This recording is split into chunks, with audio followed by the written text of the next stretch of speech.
Assalamualaikum warahmatullahi wabarakatuh. Selamat pagi sahabat Sehati. Kembali lagi bersama kita di podcast Sehati. Bersama saya Putri Saprina dan juga narasumber hebat kita tentunya. Nah, kali ini kita akan membahas salah satu jurusan nih yang ada di Kemenkes Poltekkes Padang. Pasti teman-teman sudah pada tahu ya, apa aja sih jurusan yang ada di Kemenkes Poltekkes Padang. Salah satu jurusan yang kita ketahui adalah jurusan keperawatan. Saat ini kita sudah bersama dengan Bapak Tasman. Selamat pagi Pak. Pagi Putri. Bagaimana kabarnya nih Pak? Alhamdulillah sehat. Alhamdulillah. Semoga pendengar Sehati juga dalam keadaan sehat walafiat. Nah, sahabat Sehati, jadi Bapak Tasman ini adalah ketua jurusan di jurusan keperawatan Jurusan ya Pak? keperawatan, Ya. ya. Nah, bagi teman-teman nih yang berminat untuk masuk jurusan keperawatan, tentunya dengarkan podcast ini sampai habis karena kita akan membahas terkait dengan jurusan keperawatan sampai tuntas. Betul ya Pak? Siap. Siap. Oke. Nah, berbicara terkait dengan jurusan keperawatan nih Pak, sebenarnya bagaimana nih Pak awal mula jurusan keperawatan ini ada di Kemenkes Poltekkes Padang? Iya. Baik, jurusan keperawatan itu awalnya ada dulu akademi keperawatan. Akademi Ya. keperawatan. Jadi sebetulnya akademi keperawatan itu ada dua, yang milik Kemenkes, Iya Pak. ada Padang, kemudian ada Solo. Nah, cuman awalnya lagi untuk yang Padang itu kita nggak langsung menerima akademi, tetapi namanya crash program namanya. Program cepat dalam rangka memenuhi tenaga keperawatan pada saat itu hanya 2 semester pendidikannya tamat SMA, kemudian langsung jadi pegawai. Itu tahun 81. Ada 2 angkatan. Jadi awalnya itu tahun 81 dan 82. Kemudian tahun 83 berubah menjadi akademi keperawatan yang dari SMA plus pendidikannya 3 tahun. Jadi awalnya 83 gitu. Iya, Nah, kemudian untuk Solo itu sejarahnya panjang lagi. Itu mulai dari SPK namanya, Sekolah Perawat Kesehatan, kemudian konversi menjadi Akademi Keperawatan. Nah, kemudian tahun 2022 kita bergabung menjadi satu jurusan keperawatan. Pada saat itu ada 2 program studi, D3 Keperawatan Padang dan D3 Keperawatan Solo. Dan sampai saat ini sudah berkembang menjadi 4 program studi. 4 program studi. Ya, di samping 2 program studi D3 Keperawatan Padang dan Solo, ada program studi selevel sarjana atau D4, Sarjana Terapan Keperawatan, Iya, Pak. kemudian program pendidikan profesi nurse. Iya. Nah, berarti kampus untuk jurusan keperawatan sendiri ini bagaimana Pak? Ada di mana saja nih Pak? Ya. Kampusnya untuk yang di Padang bergabung di kampus utama di Jalan Simpang Pondok Kopi Siteba. Kemudian untuk Solo itu di kota Solo, tepatnya di Laing. Ya, Laing gitu. Iya Pak. Nah, untuk sarana dan prasarana yang ada di jurusan keperawatan sendiri bagaimana Pak? Ya. Kalau untuk di kampus utama, sarana prasarana kan kita banyak bergabung ya, terutama iya, betul. untuk kelas, perpustakaan, itu saya kira sudah sangat terstandar dan mungkin melebihi dari standar. Ruangan belajar yang nyaman, ada AC-nya, Iya, betul. perpustakaan juga sudah lengkap dengan cat akreditasi A. Nah, kemudian yang paling penting sebetulnya juga ada laboratorium. Iya Pak. Laboratorium kita itu sangat banyak. Yang laboratorium khusus keperawatan mulai dari laboratorium keperawatan dasar, laboratorium medikal bedah, laboratorium maternitas, laboratorium anak, kemudian komunitas keluarga gerontik, kemudian juga laboratorium gawat darurat, laboratorium keperawatan bencana.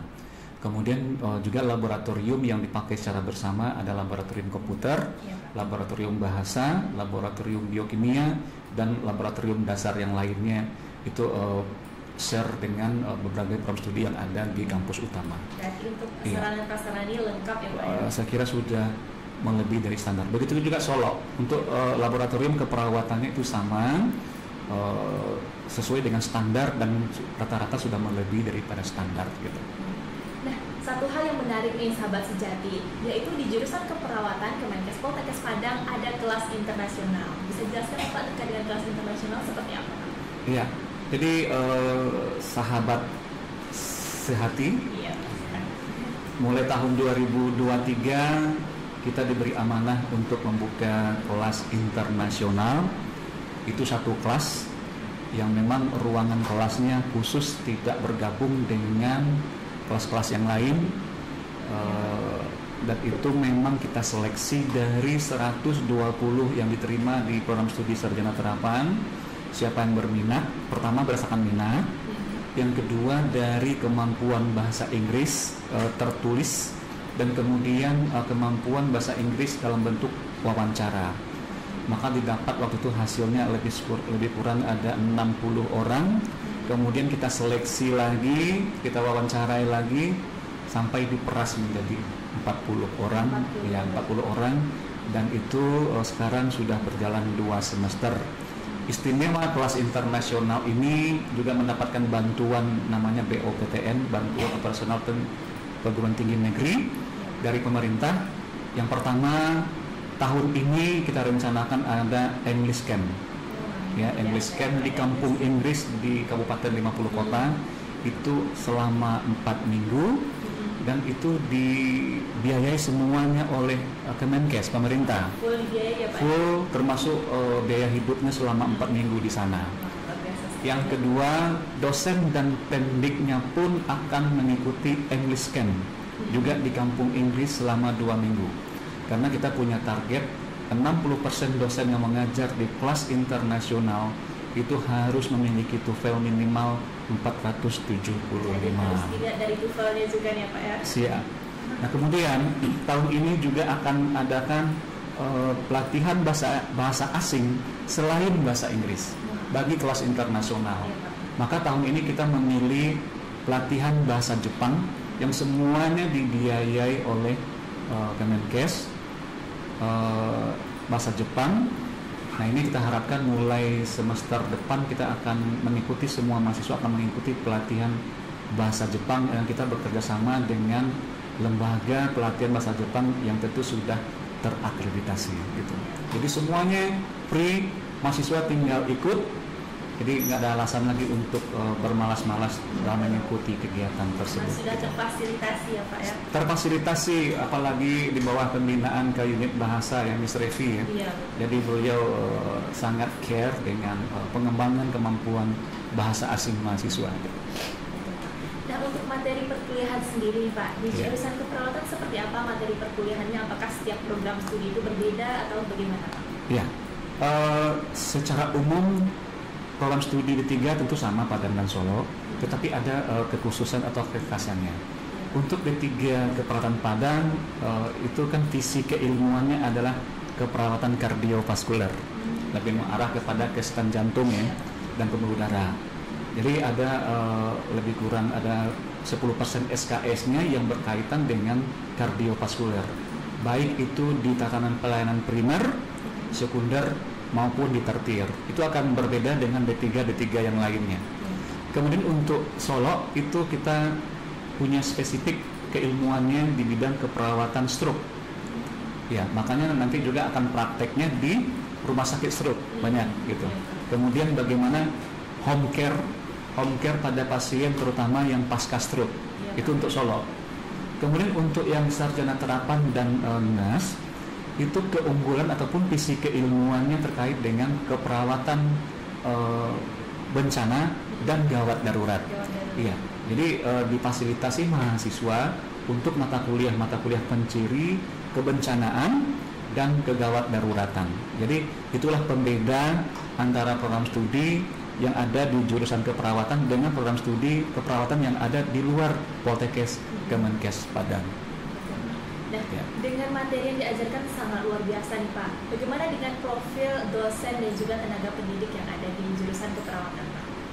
Iya, alhamdulillah dosen-dosen yang ada di jurusan keperawatan itu sudah S2 semua, sudah sertifikasi dosen semua, dan kita sudah punya 2 orang dosen yang sudah S3, 1 di Solo, 1 di Padang, kemudian ada 3 orang dosen yang sedang menyelesaikan pendidikan S3. Mudah-mudahan tahun depan sudah selesai sehingga kita sudah punya 5 dosen dengan kualifikasi S3. Kemudian dosen-dosen keperawatan yang kita punya itu pada umumnya berpendidikan spesialis di bidang keperawatan. Ada spesialis keperawatan medikal bedah, spesialis keperawatan maternitas, spesialis keperawatan anak, spesialis jiwa, termasuk direktur kita dan wadir 3, spesialis jiwa, spesialis komunitas, dan magister keperawatan di bidang manajemen dan peminatan lainnya, yang juga didukung oleh dosen-dosen yang S2 di bidang biomedik, karena itu sangat juga kita butuhkan, dan juga S2 di bidang kesehatan masyarakat. Jadi alhamdulillah kalau dari sisi kualifikasi dosen itu sudah luar biasa, dan itu lulusan dari universitas-universitas terkemuka yang ada di Indonesia, dari Universitas Indonesia, dari Pajajaran, dari Universitas Andalas, UGM, dan pada umumnya dosen-dosen yang ada di jurusan keperawatan lulusan terbaik ketika mereka menyelesaikan S1, S2 dan spesialis di bidangnya masing-masing gitu. Itu salah satu karakteristik dan juga ciri unggul nih Pak ya dari jurusan keperawatan. Nah, tentunya dengan dosen yang sudah terkualifikasi dengan baik dan juga unggul, sistem perkuliahannya seperti apa Pak? Apakah kalau kita dengar dari kalau sekolah kesehatan lain nih Pak, banyak teorinya, banyak juga lapangannya, seperti apa nih Pak kalau di Kemenkes Poltekkes Padang? Ya, secara umum sekolah kesehatan itu hampir sama mungkin metode perkuliahannya, tapi yang jelas adalah kita tidak lagi menggunakan metode tradisional, ya. Lebih banyak kepada namanya SCL ya, Student Center Learning, ya. Jadi mahasiswanya, baik itu kuliah teori, mahasiswanya lebih banyak aktif. Sebelum pertemuan perkuliahan itu mahasiswa sudah diberikan RPS, sudah dibagi tugas atau proyek-proyek tertentu yang harus dikerjakan, yang siap untuk dipresentasikan. Jadi dosen lebih banyak sebagai fasilitator maupun motivator. Nah, memang karena kita pendidikan vokasi itu lebih banyak praktikum laboratorium, sehingga kehadiran mahasiswa itu lebih banyak pasti di gedung ini, di gedung laboratorium terpadu ya, dibandingkan dengan gedung akademik yang malah sekarang lebih banyak atau 50% itu masih daring perkuliahannya gitu ya. Tapi praktikum itu sudah 100% itu tatap muka, luring. Nah, praktikum ini melatih skill mahasiswa, baik itu soft skill maupun hard skillnya. Kemudian juga mulai dari semester 1 sudah banyak praktek-praktek, project-project juga ke lapangan gitu ya. Ke lapangan, jadi semakin meningkat semesternya, tingkatnya itu semakin banyak ke klinik ataupun ke lapangan. Jadi kalau sudah D3 misalnya, kalau sudah tingkat 2 itu waktunya lebih banyak di rumah sakit maupun di lapangan ataupun community. Kalau yang sarjana terapan itu di tingkat 3 dan tingkat 4 itu sudah 50-50 di lapangan mereka. Apalagi profesi, selama 2 semester penuh itu mereka di rumah sakit ataupun di lapangan atau di tempat-tempat praktek dalam rangka mencapai kompetensinya gitu. Iya, gitu. Menjadi kompetensinya sudah tidak diragukan lagi ya Pak ya. Alhamdulillah bukan kita yang menilai, tetapi penilaian dari user, dari pihak lapangan, baik itu puskesmas, dinas kesehatan, rumah sakit dengan berbagai tipe, baik di Kota Padang maupun di luar Kota Padang, kita masih dianggap yang terbaik di antara lulusan pendidikan keperawatan lain yang ada di Sumatera Barat. Mudah-mudahan itu bisa kita pertahankan ke depannya gitu. Semoga ya Pak. Nah, berbicara terkait dengan kompetensi tadi, tentunya jurusan keperawatan ini termasuk salah satu jurusan yang sibuk terkait dengan perkuliahan. Namun yang kami lihat adalah prestasinya juga meningkat nih Pak. Prestasinya banyak dan salah satu jurusan yang berprestasi. Nah, bisa Bapak jelaskan nih Pak terkait dengan prestasi mahasiswa dan juga dosen yang ada di jurusan keperawatan? Iya. Jadi memang di sela waktu sibuk kuliah, praktikum dan praktek lapangan, mahasiswa memang kadang-kadang juga mengeluh gitu ya. Mengeluh karena sibuk, sementara juga harus dituntut prestasi-prestasi non akademiknya. Nah, untuk yang prestasi mahasiswa, kebetulan yang tahun kemarin untuk mahasiswa berprestasi di tingkat Poltekkes itu kebetulan dari jurusan keperawatan. Kemudian juga ada beberapa mahasiswa mengikuti lomba di tingkat nasional, ada yang sudah berhasil, ada yang belum berhasil.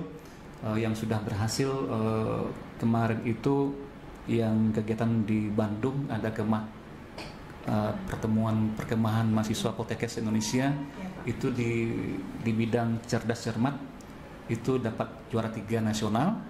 Itu salah satu atau salah dua dari timnya itu dari jurusan keperawatan, dan banyak prestasi-prestasi individual yang lain yang diraih. Kemudian untuk Tendik juga kita mendapatkan beberapa prestasi. Yang terakhir adalah Tendik kita mengikuti pelatihan BTCLS kemarin di Batam di tingkat nasional, itu nomor 2 sebagai peserta terbaik. Kemudian untuk dosen, beberapa dosen kita mengikuti kegiatan-kegiatan dan kemarin menjadi peserta terbaik kedua juga untuk tingkat nasional yang diadakan oleh Bapelkes Batam sebagai tenaga pelatih. Kemudian juga prestasi dosen yang lain adalah pada umumnya dosen-dosen di jurusan keperawatan adalah pengurus organisasi profesi PPNI, baik itu di level provinsi, level kota maupun di komisariat. Kemudian juga pada umumnya ketua ikatan dan himpunan atau seminar yang ada di keperawatan itu banyak ya. Ada ikatan perawat jiwa namanya, ikatan perawat komunitas, ikatan perawat maternitas. Itu pada umumnya ketua ataupun pengurus intinya adalah dosen-dosen dari jurusan keperawatan. Iya. Dan terakhir dalam aspek manajemen dan pengelolaan, kemarin kita mendapat jurusan yang paling inovasi yang dianugerahi oleh Asosiasi Pendidikan Vokasi Indonesia, IVK. Kita jurusan keperawatan mendapat jurusan yang terinovatif di dalam manajemen atau pengelolaan kependidikan gitu. Jadi itu beberapa contoh prestasi baik dari dosen, Tendik maupun mahasiswa. Jadi kita coba memang memfasilitasi prestasi ini baik itu pada dosen, pada Tendik maupun mahasiswa, baik akademik maupun non akademik gitu. Nah, seiring dengan dibukanya kelas internasional tadi nih Pak, bagaimana sih Pak peluang kerja dari lulusan sarjana atau jurusan keperawatan nantinya?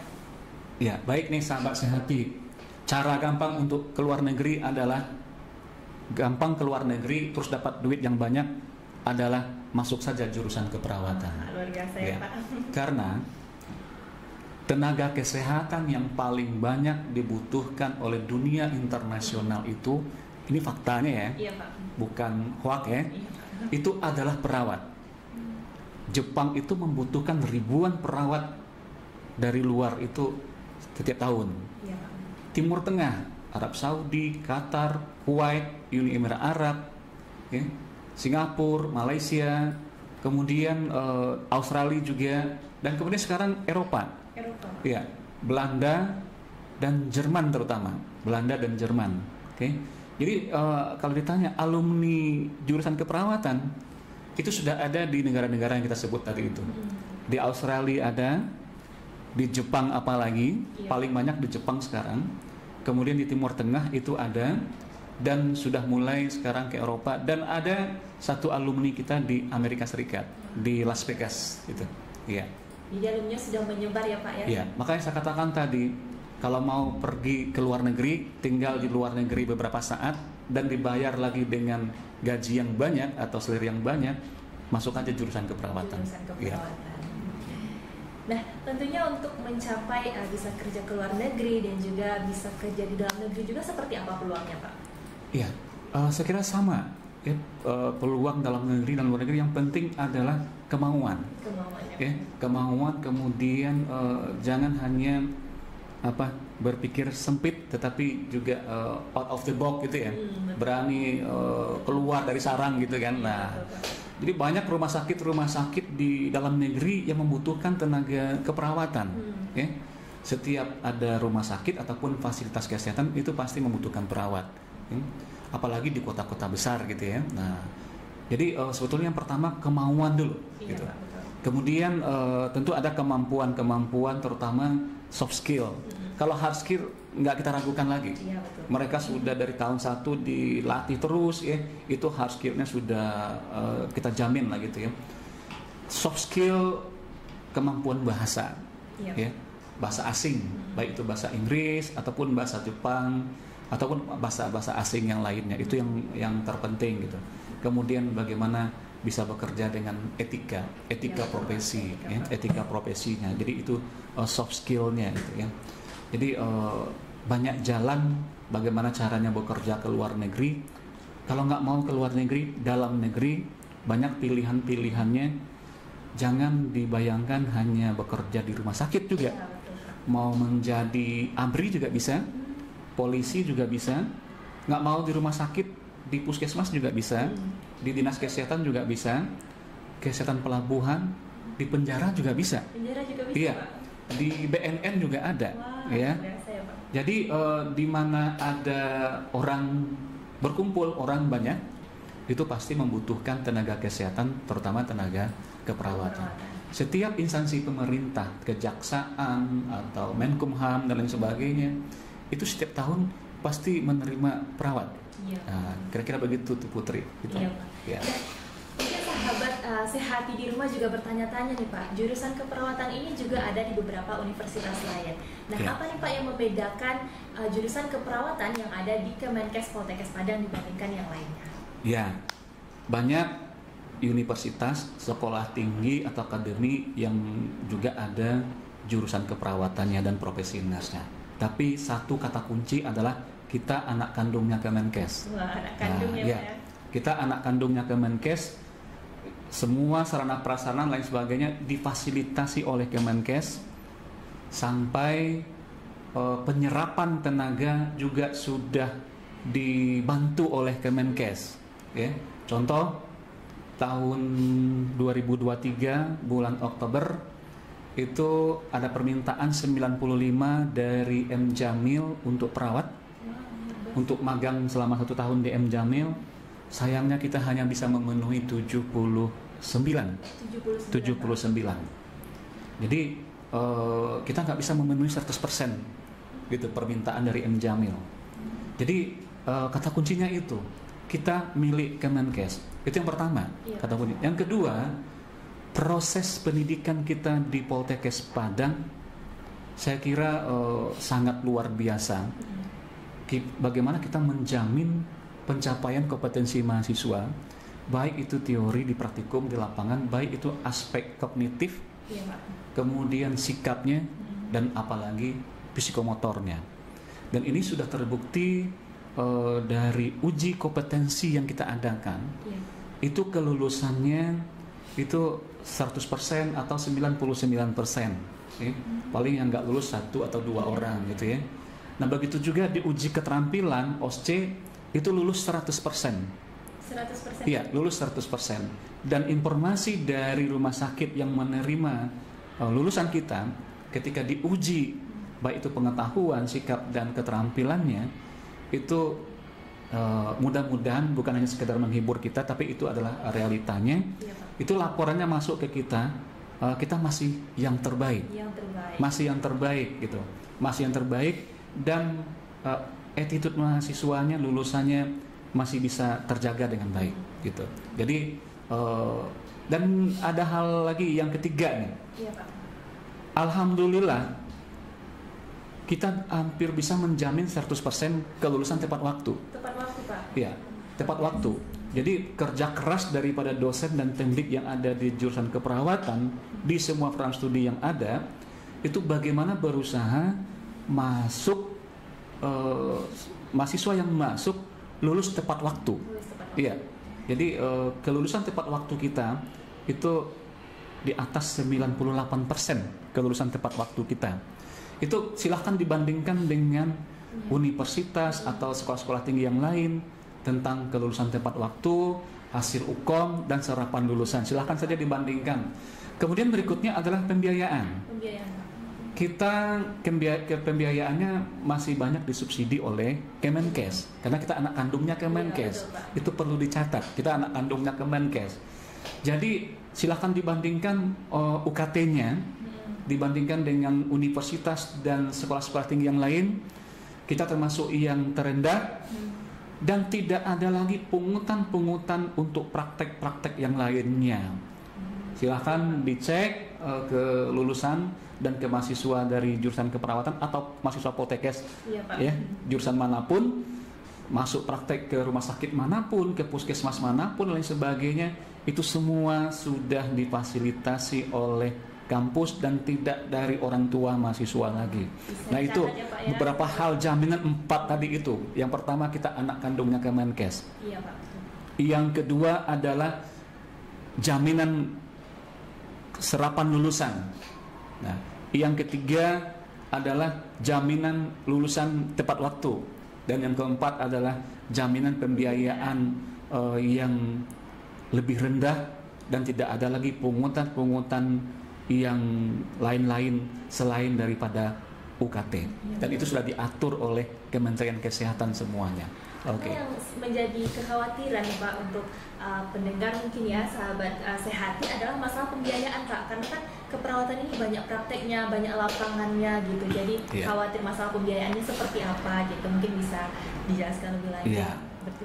Jadi mau praktek di M Jamil, di Ahmad Mukhtar, di rumah sakit manapun, di dinas kesehatan atau di puskesmas, semua yang membiayai adalah Poltekkes Kemenkes Padang. Itu biayanya langsung dari Kemenkes. Ya. Jadi nggak ada lagi uang dari mahasiswa atau orang tua mahasiswa, kecuali yang berkaitan dengan biaya hidupnya atau kebutuhan dia sehari-hari. Gitu. Itu Putri. Ya. Nah, jurusan keperawatan ini merupakan salah satu jurusan favorit nih Pak. Jadi banyak yang berlomba-lomba ingin masuk jurusan keperawatan. Ada tips and trick nggak Pak? Gimana sih supaya keterima nih di jurusan keperawatan Pak? Iya. Jadi dari dulu memang jurusan keperawatan selalu yang paling banyak pendaftarnya dan terketat seleksinya. Iya, betul. Saya nggak tahu juga kenapa gitu ya. Tapi mungkin itu biasanya yang baik itu promosi dari mulut ke mulut dari alumninya gitu, iya, Putri. Betul. Kemudian juga yang merasakan promosi dari lahan-lahan praktek atau user-user kita mungkin masih melihat kita yang terbaik. Nah, bagaimana tipnya? Yang penting adalah siapkan diri dengan baik. Ya, jangan percaya dengan apa namanya ada janji-janji, ada yang menjamin lulus dan lain sebagainya, ya.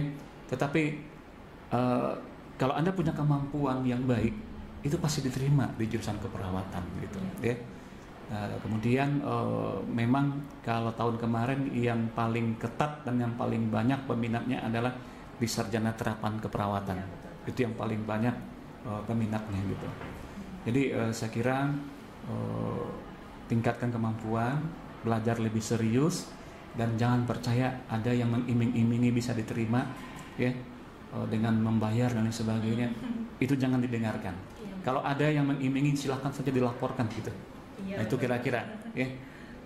Karena semuanya lulus dengan murni ya Pak ya, berdasarkan tes. Alhamdulillah, gitu ya. Nah, kita juga nggak mau yang masuk adalah calon-calon yang kemampuannya kurang, gitu ya. Iya, betul, Pak. Kita pasti mencari yang terbaik karena itu akan menjaga nama baik alma mater kita, Poltekkes Kemenkes Padang, gitu. Betul, Pak. Ya.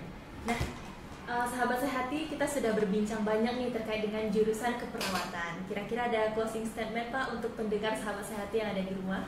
Iya, baik sahabat Sehati, pesan saya adalah, ya, sebetulnya semua kampus bagus, ya, tapi carilah yang terbagus. Betul. Yang terbaik, yang bisa menjamin Anda lulus tepat waktu, kemudian tidak ada lagi pembiayaan tambahan di luar UKT yang sudah ditetapkan. Dan kalau ingin pergi ke luar negeri, ya, kemudian mendapatkan penghasilan yang lebih layak, ya, memperbaiki nasib, iya, Pak, masuklah ke jurusan keperawatan. Ya. Nah, oke, mudah-mudahan semuanya sukses. Terima kasih banyak Pak. Nah, ya, sahabat sejati, sekian dulu perjumpaan kita pada hari ini terkait dengan jurusan keperawatan.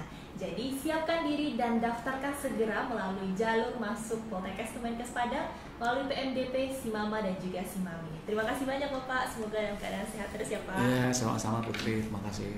Nah, sekian dulu Healthy People. Assalamualaikum warahmatullahi wabarakatuh.